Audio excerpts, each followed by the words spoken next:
हातवारे केले आणि हातवारे करून तुम्ही अवमान केला आहे असं. हातवारे म्हणजे मी सरळ पण तुम्हाला सांगतो, तुम्हाला सगळ्यांना माहिती आहे, परवाकडे जे काही चड्डी बनियन गँगचे व्हिडिओ आले त्याच्यात एक ते काय बोंब बट स्वाहा टाचणी किंग हे केलंच मी, टाचणी किंग आहेत ते, करायची कारवाई करा, माझ्यावर कारवाई. पण जे गद्दार उपमुख्यमंत्री म्हणून बसलेले आहेत, एवढे एहसान फरामोश नमक हराम व्यक्ती मी पाहिली नाहीये, एवढी निर्लज्ज व्यक्ती मी माझ्या आयुष्यात पाहिली नाहीये. तसं पाहायला गेलं तर गेले 3 आठवडे विरोधी पक्ष म्हणून असेल किंवा सत्ताधारी पक्ष म्हणून असेल, आम्ही दोन्ही बाजूनी मंत्रिमंडळाला अनेक विषयांवर प्रश्न उपस्थित करतो, घेरायचा प्रयत्न करतो. हेतू काय नुसतं आमचं ते बॅकफूटवर जातील, आता हे होईल आता हे होईल असं नाहीये. पण जे आम्ही प्रश्न उपस्थित केलेले आहेत, मग ते बीएसटीचे असो, शेतकरी आत्महत्येचे असो, धारावीच्या जमीन घोटाळ्याचे असो किंवा कुठचेही इतर विषय असो, हे विषय आम्हाला सरकारकडून उत्तर पाहिजे आणि पूर्ण विधिमंडळाला पाहिजे, मग दोन्ही बाजूच्या विधिमंडळाला पाहिजे, दोन्ही बाजूच्या आमदारांना पाहिजे.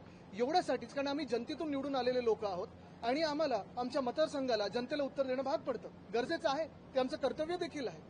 पण हे सगळं होत असताना आपण माझं परवाचं भाषण ऐकलं असेल, 293चं भाषण, त्याच्यात मी अनेक विषय मांडले.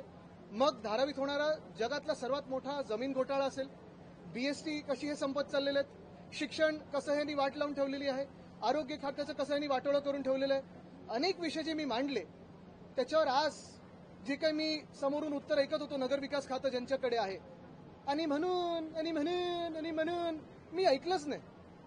कारण असंच घाणेरडं रटाळ भाषण हे ऐकण्यासाठी आणि 2-2.5 वर्ष जे खोटारडेपणा चालू आहे त्यांचा, हे ऐकण्यासाठी की मी इथे आलेलो नाहीये. उत्तर आम्हाला पाहिजे होती. बरं, राईट टू रिप्लायसाठी गेलो तेव्हा समोरून आरडाओरडा सुरू झाला आणि मग जे आहेत त्यांना तोंडावर बोललो की तुम्ही गद्दार आहात, सुरतेला पळून गेला होतात, डरपोक आहात, पैशासाठी पळून गेला होतात. तसं पाहायला गेलं तर राईट ऑफ रिप्लाय दिला असतं तर मी विचारलं असतं, मुंबई पुणे मिसिंग लिंकमध्ये एवढं कॉस्ट एस्केलेशन का झालंय, डिले का झालाय? नॉर्थ बाउंड जो कोस्टल रोड आहे त्याच्यात तुम्ही किती वेळा कॉन्ट्रॅक्टर बदललेत, 6,500 कोटीचं काय एस्केलेशन केलेलं आहे? कोस्टल रोड ज्या मिनिटाला आमचं सरकार पडलं किंवा पाडलं या निर्लज्जांनी, तेव्हा देखील तुम्ही एस्केलेशन केलंय. जिथे जिथे भ्रष्टनाथ मिंदेनी हात घातलेला आहे, मग ते रस्ते असतील कुठेही असेल, सगळीकडे ह्यांनी पैसे काढण्याचं काम केलेलं आहे, बाकी काही केलं नाहीये. पण एवढं सगळं होऊनही मी का बोललो एहसान फरामोश आणि नमक हराम? कारण ज्या व्यक्तीने, म्हणजे उद्धव बाळासाहेब ठाकरे या व्यक्तीने, ह्यांना कुठेही यांचा चेहरा कोणालाही माहिती नसताना, हे ठीक आहे त्यांनी ते पिक्चर बनवले, ते सगळं खोटारडेपणा आहे ह्यांचा, एक सुद्धा त्याच्यात काही सत्य नाहीये. पण कुठेही कोणाला माहिती नसताना उद्धव साहेबांनी यांना असं वरती आणलं, आमदारकी पहिली दिली, त्याच्यानंतर मंत्रीपद दिलं, सलग 2014 मध्ये दिलं. कुठच्याही मुख्यमंत्र्यांनी आतापर्यंत नगरविकास खातं उद्धव साहेबांपर्यंत ज्यांनी सोडलं नव्हतं तसं नगरविकास खातं दिलं. मग नंतर ह्यांनी आमचंच सरकार पाडलं. नगरविकास खात्यात असेल किंवा समृद्धीमध्ये असेल, जे काही घोटाळा केला, ईडी यांच्या घरापर्यंत पोहोचली म्हणून ह्यांना पळून जायला लागलो सुरतला, वॉशिंग मशीनमध्ये ह्यांनी उडी मारली. आरोप करताना उद्धव साहेबांवर असेल किंवा आमच्या पक्षावर असेल, थोडी तरी लाज बाळगा. कोणावर तुम्ही बोलतात, कोणाकडे तुम्ही होतात जे 2.5 वर्षाबद्दल बोलतात? नगरविकास खातं तुमच्याकडेच होतं निर्लज्जांनो, सह्या तुमच्याच आहेत त्याच्यावर सगळ्यांच्या. आणि मग असं सगळं करून तुम्हाला एवढी कणभर पण लाज नाही? काय संस्कार असतील तुमच्या आईवडिलांचे तुमच्यावर, की ज्यांनी तुम्हाला घडवलं, उद्धव साहेबांनी तुम्हाला घडवलं, राजकीय ओळख असेल, सामाजिक ओळख असेल, तिकीटं दिली, मंत्रिपदं दिली, त्यांच्यावर तुम्ही अशी बोलण्याची लाज ठेवता? काय घरात संस्कार झाले असतील तुमच्यावर आणि तुमचे मग जे काही आजूबाजूचे असतील त्यांच्यावर?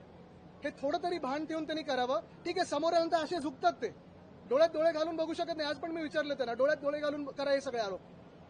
नाही, ते नाही करायचे. पण सगळे बोंबाबोंब करायची, आरडाओरडा करायचा. तुम्ही तसं पाहायला गेलं तर खरं या गेल्या 3 आठवड्यांमध्ये आणि आधी पण अधिवेशनांमध्ये मुख्यमंत्री स्वतः त्यांची उत्तरं द्यायला येतात. लक्षवेधी असतील, प्रश्नोत्तर असेल, निवेदन असेल, मुख्यमंत्री साहेब स्वतः येतात.